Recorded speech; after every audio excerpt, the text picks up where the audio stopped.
Hello అందరికీ నమస్తే. Welcome back to my channel Bhagyalakshmi vlogs. నేను మీ భాగ్యలక్ష్మి.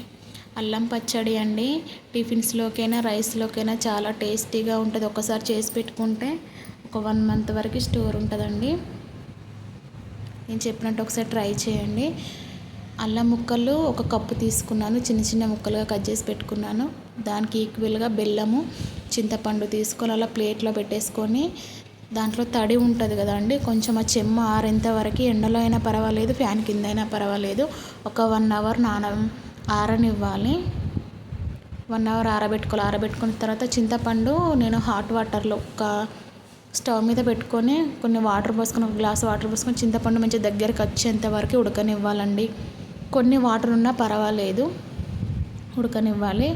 ఆలోపు ఇంకో బాండి పెట్టుకొని కొన్ని ధనియాలు, 1 స్పూన్ ధనియాలు, 1/2 స్పూన్ మెంతులు వేసుకొని దోరగా వేయించుకోవాలి. దాంట్లోకి కొన్ని ఆవాలు, 1/2 స్పూన్ ఆవాలు వేసుకొని మంచిగా వేయించి పక్కకు పెట్టుకోవాలండి.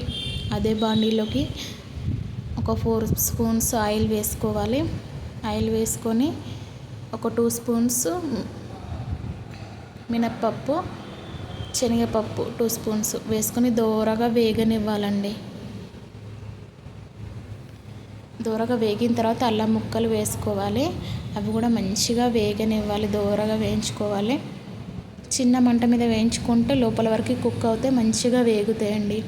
1 గుప్పెడు ఎల్లిపాయలు కూడా సేమ్ దాంట్లోనే వేసుకొని మంచిగా వేగనివ్వాలి.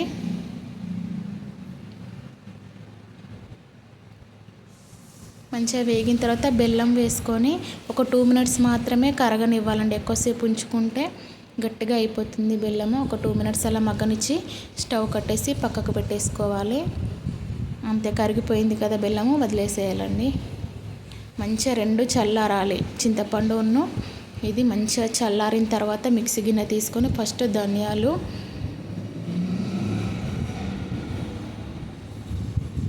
సాల్ట్ 2 స్పూన్స్ అండి సాల్ట్ తీసుకొని దాంట్లోకి 1 కప్పు చిన్న కప్పుతోని కారం తీసుకున్నాను.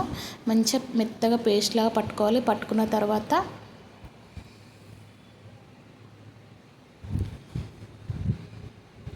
ఇది కూడా దాంట్లోకి వేసుకొని మెత్తగా పట్టుకోవాలండి.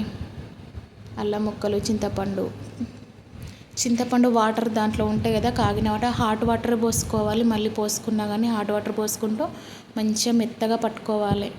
అంతే, అన్నీ బాగా మిక్స్ చేసుకొని స్టోర్ చేసుకోవచ్చు.